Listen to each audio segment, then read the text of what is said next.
विराम लग गया है। समाजवादी पार्टी के सांसद डॉक्टर एसटी हसन के टिकट कटने की खबर की पुष्टि हो गई है और एसटी हसन ने कैंसिलेशन फॉर्म भी भर दिया है। उसके बाद रुचि वीरा ने समाजवादी पार्टी के अधिकृत प्रत्याशी के तौर पर सिंबल लेटर के साथ नामांकन दाखिल कर दिया है। इसकी जानकारी देते हुए मुरादाबाद जिलाधिकारी मानवेंद्र सिंह ने बताया कि एसटी हसन की तरफ से कैंसिलेशन फॉर्म प्राप्त हुआ है और रुचि वीरा की तरफ से नामांकन दाखिल कर दिया गया है।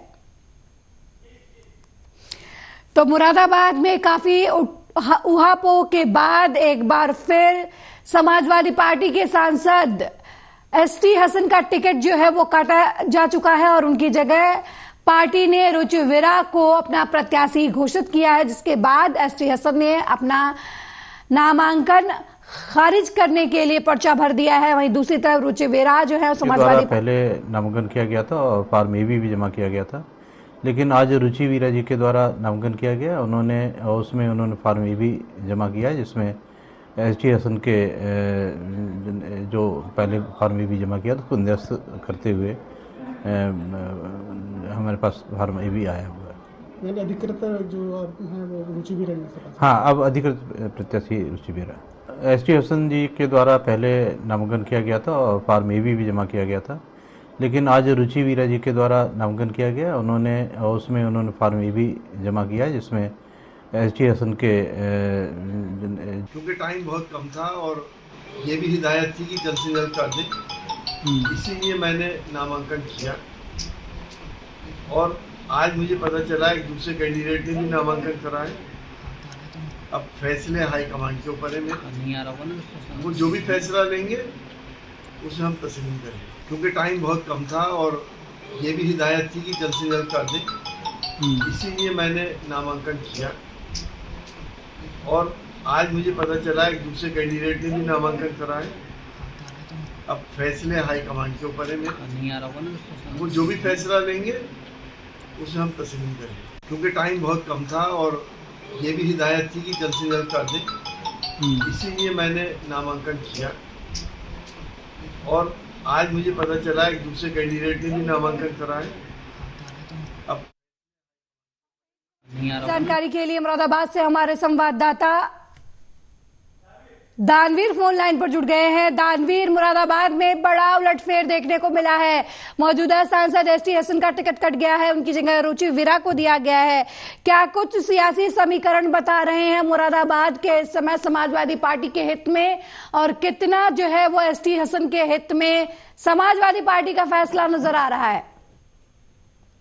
बिल्कुल, देखिए अलका, मैं आपको बता दूं, बिल्कुल मुरादाबाद में एक बहुत बड़ा खेला हुआ है, जैसे कह सकते हैं आप। देखिए जिस तरीके की जो तस्वीरें निकल कर सामने आई है, वो समाजवादी पार्टी में खेमे में लेकर कहीं ना कहीं हड़कंप मचा। और देखिए जो कार्यकर्ता है उनके बीच कहीं ना कहीं तरह तरह की बातें हो रही है कि आखिरकार ये हुआ तो क्या हुआ।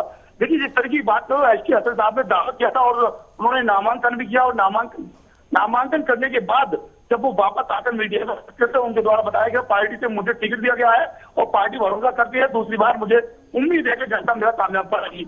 लेकिन अचानक जब एक घंटे बाद ही, चंद घंटे बाद रुचि वीरा का नाम प्रकाश में आता है, समाजवादी के दावेदार प्रत्याशी को रुचि वीरा कर दिया गया है और वो कल नामांकन करेंगी।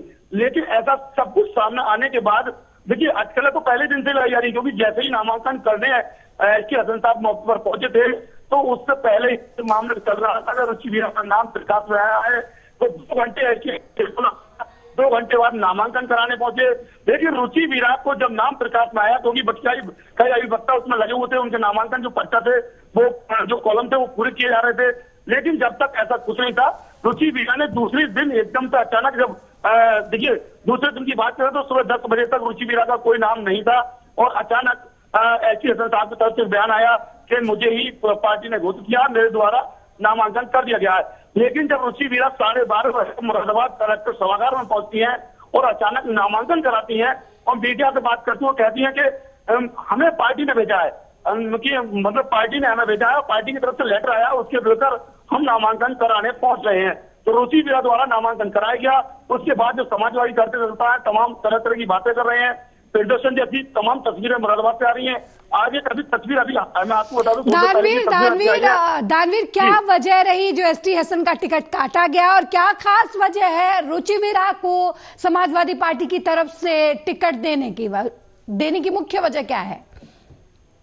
देखिए अभी हमारे जानकारी के अनुसार अभी तक जो बताया गया, जो सूत्र हमारे लगे हैं, हमारे सूत्रों द्वारा जो हमने जानकारी इतनी जुटाई है, तो ये बताया जा रहा है कि आजम खान इस बात को लेकर नाराज थे और आजम खान की वजह से टिकट को काटा गया है, क्योंकि जो रुचि वीणा है वो आजम खान के खेमे पे हैं, उन्हें कहीं ना कहीं आजम खान से जोड़ा जा रहा है। जो जेल में अखिलेश यादव जो पिछले दोनों मिलने गए थे, उसके बाद देखिए एसटी हसन साहब को दावेदार किया, लेकिन उसके बाद से नाराज चल रहे थे आजम खान, और आजम खान को नाराज होने की वजह से ही ये टिकट काटा गया है। लेकिन हम आपको बता दें, कार्यकर्ता दोनों तरफ से ही अपने अपने जो इनके देखिए रुचि विधायक कार्यकर्ता भी बात करें, चाहे एसटी हसन के कार्यकर्ता भी बात करें, तो दोनों समर्थकों से बात की जा रही है तो वो तरह तरह की बातें कर रहे हैं। लेकिन जिला इससे बड़ी बात हुई थी जीपी यादव से, तो उनके द्वारा बताया गया कि अभी ऐसा कुछ नहीं है, तो ऑफिशियल कोई बयान नहीं आया, लेकिन कल ऑफिशियल बयान आया तो उन पर कोई भी जवाब नहीं बना और कोई भी संतुष्ट नहीं। समाजवादी लगातार दानवीर, क्या खेमेबाजी नहीं हो सकती है? एसटी हसन एक बड़े चेहरे मौजूदा सांसद है और उनकी जगह अब रुचि वीरा को प्रोजेक्ट किया गया है आम समाजवादी पार्टी की तरफ से, तो क्या समाजवादी पार्टी ये दो खेमे में बढ़ती नजर नहीं आ रही है? इलेक्शन में बेहद कम समय है, और या एसटी हसन को लेकर बीजेपी के लिए कोई दूसरा प्लान, समाजवादी पार्टी के पास कोई दूसरा प्लान है एसटी हसन को लेकर, या फिर उन्हें इस बार चुनाव में बाइकआउट किया जा रहा है समाजवादी पार्टी की तरफ से? बिल्कुल, आपकी देखिए इस बात को बिल्कुल नहीं नजरअंदाज नहीं किया सकता, क्योंकि समाजवादी के 2 फाड़ों में समाजवादी हो चुकी है। मुरादाबाद में 2 फाड़ों में समाजवादी कार्यकर्ता दिखाई दे रहे हैं, तो कहीं ना कहीं समाजवादी को एक बड़ा झटका भी हो सकता है और आने वाले चुनावों में इसका असर भी पड़ सकता है। लेकिन जिस तरीके से समाजवादी और इंडिया गठबंधन दावा वादा कर रही थी कि मुरादाबाद की सीट पर स्टेशन पहले से ही कब्जाए हुए थे, लेकिन अब इस बात को लेकर एसटी हसन से टिकट कटा है तो कहीं ना कहीं समाजवादी खेमे में हड़कंप मचा है और तमाम अटकलें लगाई जा रही हैं। लोग तो यहाँ तक कहने लगे कि बीजेपी की ये सीट क्लियर हो चुकी है, तमाम तरह की अटकलें लगाई जा रही हैं, लेकिन कहीं ना कहीं समाजवादी के 2 खेमों में ये बचने से समाजवादी कमजोर हुई है और उसको लेकर कहीं ना कहीं आने वाले 24 ये इसका प्रभाव है वो 19 अप्रैल को देखने मिलेगा, जब वोटिंग होगी और वोटिंग के दौरान जनता किस रुख करती है वो जनता तय करेगी। लेकिन यहाँ जो नेता है वो अभी ये समाजवादी खेमे से तमाम तरह की बयानबाजी कर रहे हैं। देखिए एसटी हसन साहब ने कल भी कहा है कि जो हाईकमान को हाईकमान को मानना होगा वो हम मानेंगे, और जो हाईकमान है वो हमारे लिए जो ऑर्डर करेंगे वो हम फॉलो करेंगे। तमाम तरह की बातें अब एसटी हसन कह रहे हैं, लेकिन चेहरे की रूरा में एसटी हसन की कुछ और बयां करा रही है। जिस तरीके से उनका बयान आया कुछ कह रहे हैं तो उसमें रूरा में उनके चेहरे की बिल्कुल जा चुकी है, क्योंकि उनके चेहरे से साफ साफ हुआ है कि उनके साथ कहीं ना कहीं गलत हुआ है, वो उनका चेहरा बता रहा है। लेकिन उनकी तस्वीरें जो कह रहे हैं वो समाजवादी का बड़े अधिकारी और नेताओं की बात कहकर अपने चेहरे को बात को टालने का प्रयास कर रहे हैं। जी बहुत बहुत धन्यवाद दानवीर इस खबर पर जानकारी देने के लिए। तो मुरादाबाद में एक बार फिर समाजवादी पार्टी में हलचल देखने को मिली, वहां पे जो सिटिंग सांसद है उनका टिकट काट दिया गया है, उनकी जगह रुचि वीरा को टिकट दिया गया है। अगली खबर की तरफ बढ़ते हैं। भाजपा जिला अध्यक्ष आकाश पाल, संभल लोकसभा प्रत्याशी परमेश्वर लाल सैनी के चुनाव प्रचार में एड़ी चोटी का जोर लगाकर प्रचार कर रहे हैं। मुरादाबाद, बिलारी और कुदरकी विधानसभा में जनता के बीच जाकर लगातार बैठक कर रहे हैं और सरकार के 10 साल के कार्यकाल को लेकर भी चर्चा कर रहे हैं। जिला अध्यक्ष आकाश पाल ने इस दौरान कहा कि भाजपा की नीति और विकास को लेकर जनता और उनके बीच कार्यकर्ताओं को लेकर लोगों को जागरूक कर रहे हैं। तो बड़ी खबर इसी बीच हम आपको दे रहे हैं लखनऊ से, जहां प्रथम चरण के नामांकन की अंतिम तिथि जो है वो खत्म हो चुकी है। आपको बता दें कि सहारनपुर में 13, कैराना में 17 नामांकन पत्र भरे गए हैं। वहीं बिजनौर लोकसभा सीट पर 23, नगीना में 12 नामांकन पत्र दाखिल किए गए हैं। तो आपको बता दें कि मुरादाबाद और रामपुर में लोकसभा सीट पर 18 नामांकन पत्र जो है वो भरे गए हैं। आखिरी तिथि के दौरान जो है लगातार प्रत्याशियों की तरफ से नामांकन किए गए हैं, जिसमें पीलीभीत लोकसभा सीट पर 16 नामांकन पत्र जो है वो दाखिल किए गए हैं। तो बड़ी खबर लखनऊ से इस वक्त की हम दे रहे हैं, जहां पर पहले चरण के नामांकन की तिथि जो है वो समाप्त हो गई है और पहले चरण के नामांकन में ज्यादातर सीटों पर नामांकन पत्र जो है वो ज्यादा मिले हैं। आपको बता दें प्रथम चरण की 8 सीटों में 155 नामांकन दाखिल किए गए हैं प्रत्याशियों की तरफ से। मुजफ्फरनगर में सबसे ज्यादा 38 नामांकन पत्र भरे गए हैं, यानी 38 लोगों ने नामांकन चुनाव के लिए भरा है। सहारनपुर में 13, कैराना में 17 नामांकन जो है वो भरे गए हैं। बिजनौर लोकसभा सीट पर 23, नगीना पर 12 नामांकन जो है वो दाखिल किए गए हैं। अब 2 दिन का समय है। जो प्रत्याशी अपना नाम चुनाव से वापस लेना चाहते हैं वो वापस ले सकते हैं और जानकारियां जो है वो साझा करने का समय है, करेक्शन कराने का समय है और पहले चरण के नामांकन पत्र दाखिल करने का जो समय है वो खत्म हो चुका है। अब जो है नामांकन पत्र वापस लेने का समय है। अब देखना होगा कि इनमें से कितने प्रत्याशी जो हैं वो अपना नामांकन वापस लेते हैं और कौन चुनौती देता है लोकसभा चुनाव में अपने विरोधी को।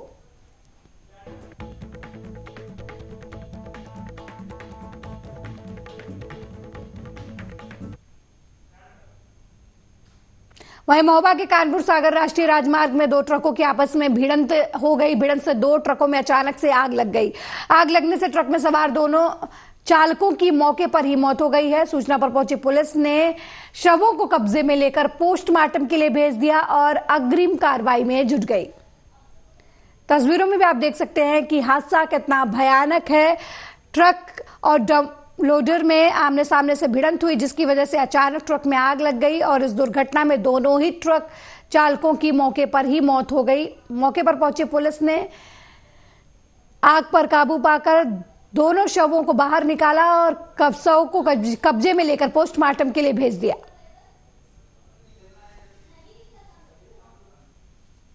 सागर हाईवे पर जनपद महोबा की खन्ना थाना क्षेत्र के बॉर्डर पर 2 ट्रक आमने सामने जो है लड़ गए हैं जिसमें आपस में आग लग गई। इस सूचना पर पुलिस विभाग के सभी अधिकारी, फायर सर्विस के अधिकारी, ट्रैफिक के अधिकारी एवं मजिस्ट्रेट मौके पर पहुंचे। तत्काल फायर ब्रिगेड की 3 गाड़ियां मौके पर आकर के उन दोनों ट्रकों में लगी हुई आग को बुझाया गया। कानपुर सागर हाईवे पर जनपद महोबा की खन्ना थाना क्षेत्र के बॉर्डर पर 2 वहीं गोरखपुर सांसद और अभिनेता रवि किशन अभिनीत फिल्म महादेव का गोरखपुर भव्य प्रीमियर सिटी मॉल में मोहद्दीपुर गोरखपुर में संपन्न हुआ। यहां पर रवि किशन खुद मौजूद रहे। उन्होंने फिल्म के बाद लोगों से संवाद भी किया और कहा कि यह फिल्म भोजपुरी सिनेमा इतिहास का सबसे अद्भुत फिल्म है।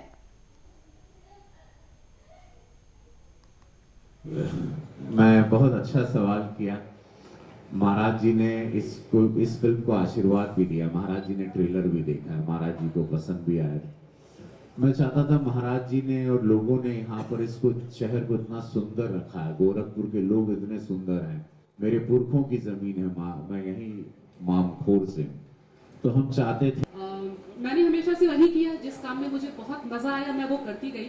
वो चीज फैशन बन गई और फैशन से वो चीज करियर कैसे बन गई वो मुझे बिल्कुल भी पता नहीं चला। नेशनल स्कूल ऑफ ड्रामा से पास आउट होने के बाद सबसे बड़ा चैलेंज आपको होता है इसके बाद क्या, क्योंकि वहाँ पे एक बहुत ही कंफर्टेबल एटमॉस्फेयर पे रहते हैं। इसके लिए हम लोग मुंबई जाते हैं। पर मुंबई जाने पर मुझे ये नहीं पता था कि मेरी पहली फिल्म और पहले काम के लिए वापस मुझे मेरे जन्मभूमि की ओर आना पड़ेगा। तो कर्म भूमि मुंबई होते हुए भी गोरखपुर मेरी पहली कर्म भूमि बन गई। साउथ के डायरेक्टर से, जहाँ से दूर दूर तक का मेरा कनेक्शन नहीं था। भोजपुरी भाषा मुझे बहुत ज्यादा पसंद है, पर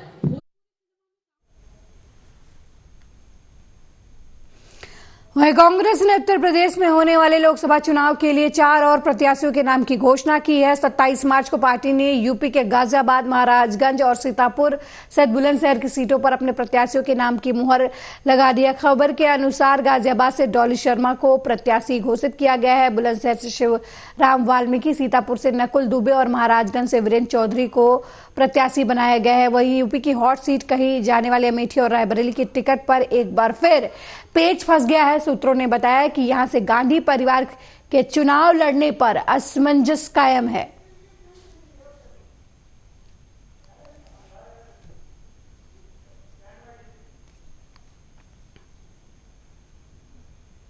वहीं रायबरेली में देर रात तेज रफ्तार अनियंत्रित ट्रक और लोडर में टक्कर हो गई। डंपर की टक्कर से लोडर चालक की दर्दनाक मौत हो गई, जबकि डंपर अनियंत्रित होकर घर की बाउंड्री तोड़कर घर में जा घुसा।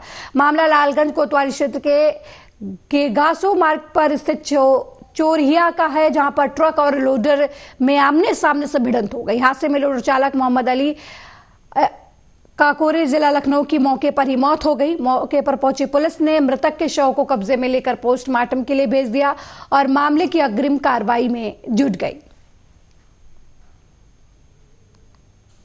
ये लोडर है, ये लखनऊ की तरफ से आ रहा था और ये गाड़ी डंपर ये फतेहपुर की तरफ से आ रहा था।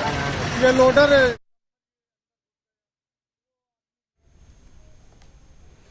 वहीं झाबुआ जिले के थांदला विधानसभा के विधायक वीर सिंह भूरिया का एक वीडियो सोशल मीडिया पर जमकर वायरल हो रहा है, जिसकी वजह से सियासी भूचाल आ गया है। वीडियो में विधायक भाजपा के लोकसभा प्रत्याशी को लेकर टिप्पणी करते नजर आ रहे हैं।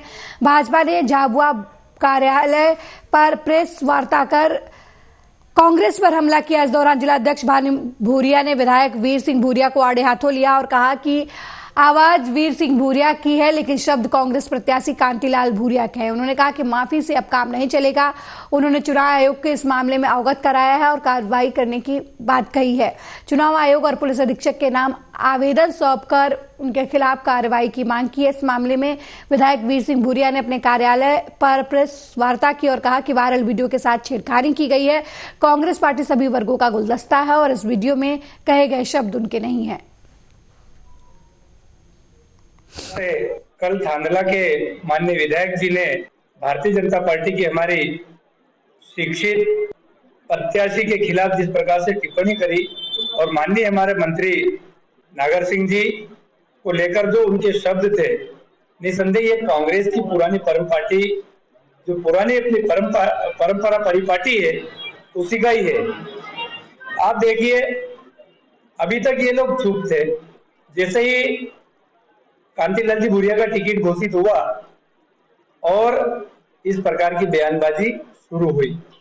मतलब इसमें वीर सिंह भूरिया की एक सिर्फ आवाज थी, लेकिन ये शब्द कांतिलाल भूरिया जी के थे।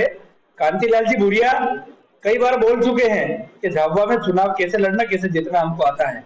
जिस प्रकार से कल थांदला के माननीय विधायक जी ने भारतीय जनता पार्टी की हमारी शिक्षित प्रत्याशी के खिलाफ जिस प्रकार से टिप्पणी करी और माननीय हमारे मंत्री नागर सिंह जी को लेकर जो उनके शब्द थे, निसंदेह ये कांग्रेस की पुरानी परम पार्टी जो पुरानी अपनी परंपरा परिपाटी।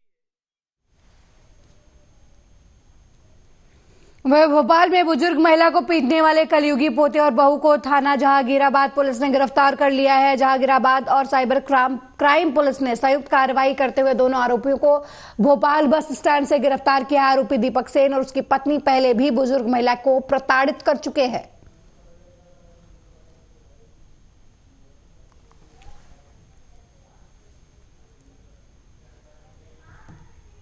वहीं जेडीयू से इस्तीफा देकर आरजेडी का दामन थामने वाली बीमा भारती को पार्टी ने पूर्णिया लोकसभा सीट से उम्मीदवार बनाया है। बीमा भारती ने बताया कि उन्हें पार्टी की ओर से सिंबल दे दिया गया है। इसी के साथ बिहार के पूर्णिया सीट को लेकर पिछले कई दिनों से संशय खत्म हो गया। आरजेडी की ओर से बीमा भारती का पार्टी का सिंबल मिलने से पप्पू यादव का जो पत्ता है वो कट गया है। पिछले कई दिनों से सीट को लेकर आरजेडी और कांग्रेस आमने सामने थे। खुद पप्पू यादव ने यह ऐलान किया था कि वो चुनाव लड़ेंगे तो पूर्णिया से, नहीं तो कहीं से चुनाव नहीं लड़ेंगे। माना जा रहा है कि लालू ने बीमा भारती को टिकट देकर पप्पू यादव का पूरा खेल बिगाड़ दिया है।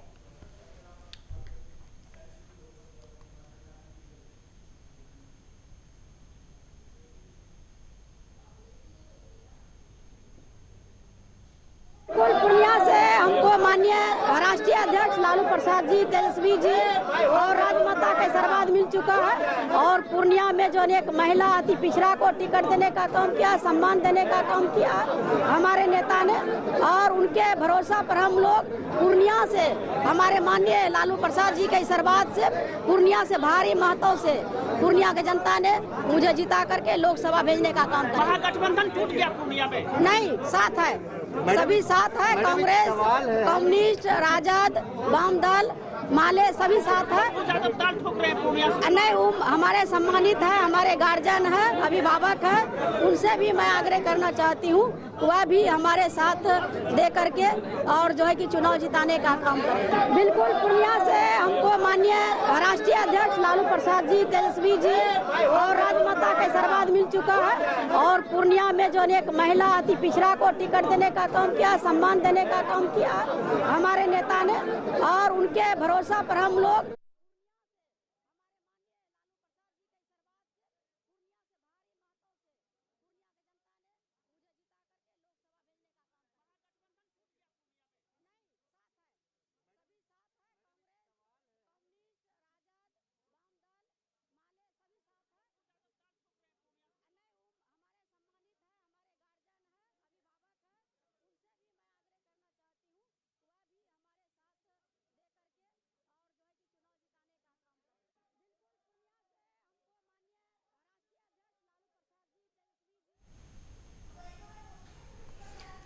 वहीं जन स्वराज पद यात्रा के सूत्रधार प्रशांत किशोर ने कहा कि आज जो टीवी पर राजनीतिक दलों के नेता बयानबाजी कर रहे हैं, उनकी आकाओं की आका बैठकर हमसे सलाह लेते थे। हम कैसे चुनाव लड़े उसकी बातों पर जवाब देकर उनको जरूरत से ज्यादा सम्मान नहीं देना चाहते। जहां तक बात दूसरे तीसरे मोर्चे की हो रही है, तो आप इतनी समझ रखिए कि कोई दल या मोर्चा अगर वो बनाएंगे तो वही एक मोर्चा बिहार में बचेगा, दूसरा कोई नहीं बचेगा। अगर जन स्वराज दल बनता है तो आप देखिएगा एक ही दल बचेगा, इसके अलावा कोई दल नहीं बचेगा। लोगों को एहसास नहीं है कि वो कितनी बड़ी व्यवस्था बना रहे हैं। उन्होंने काम छोड़ा है, उनकी समझ नहीं छोड़ी है। उन्होंने अपने जीवन में काम किया है, उन्हें कुछ कहने की जरूरत नहीं है। वो देश के सामने है। नीतीश कुमार ही क्यों, उन्होंने मोदी के लिए भी काम किया है। इसके अलावा 10 राज्यों में भी चुनाव जितवाए हैं।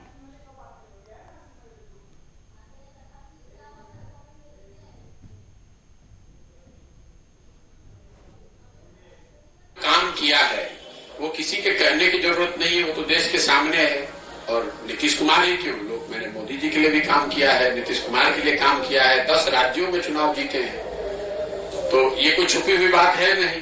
और नीतीश जी हमको क्या धन देंगे? अगर हमको धन कमाना होगा तो इतने बड़े बड़े राज्यों में मुख्यमंत्री लोग जीते हैं, सरकारें जीती हैं, जिनके जीतने में हमने कंधा लगाया है। तो धन की तो बिहार में ना उतना पैसा है, ना नीतीश कुमार की पार्टी के पास पैसा है जो हमको धन दे देंगे। धन कमाने और ये जो काम किया है वो डंके की चोट पर किया है, अपनी समझ, अपनी विद्वता, अपने परिश्रम से किया है। किसी का 1 रुपया चोरी नहीं किया है, किसी का डाका नहीं डाला है। अपने परिश्रम से, अपने प्रयास से, अपनी मेहनत से, अपना पसीना बहाकर उस चीज को खड़ा किया है। देश में उस विधा को खड़ा किया है। उससे पहले कोई जानता ही नहीं था कि ये भी कोई विधा है। आज 20,000 से ज्यादा मैंने वो काम छोड़ दिया। 2 मई 2021 को राष्ट्रीय स्तर पर मैंने घोषणा की अब ये काम नहीं करेंगे। इसके बावजूद देश में 20,000 से ज्यादा बच्चे वो काम कर रहे हैं। उस चीज को हमने शुरू किया है। अगर आपका अपना विचार हो सकता है कि वो सही है गलत है, लेकिन जो काम किया है वो तो पब्लिक के सामने हो, किसी नेता के कहने की थोड़ी ना बात है। मैंने जो काम किया है वो किसी के कहने की जरूरत नहीं है, वो तो देश के सामने है। और नीतीश कुमार ही क्यों, लोग मैंने मोदी जी के लिए भी काम किया है, नीतीश कुमार के लिए काम किया है, 10 राज्यों में चुनाव जीते हैं, तो ये कोई छुपी हुई बात है नहीं। और नीतीश जी हमको क्या धन देंगे? अगर हमको धन कमाना होगा तो इतने बड़े बड़े राज्यों में मुख्यमंत्री लोग जीते हैं, सरकारें जीती हैं, जिनके जीतने में हमने कंधा लगाया।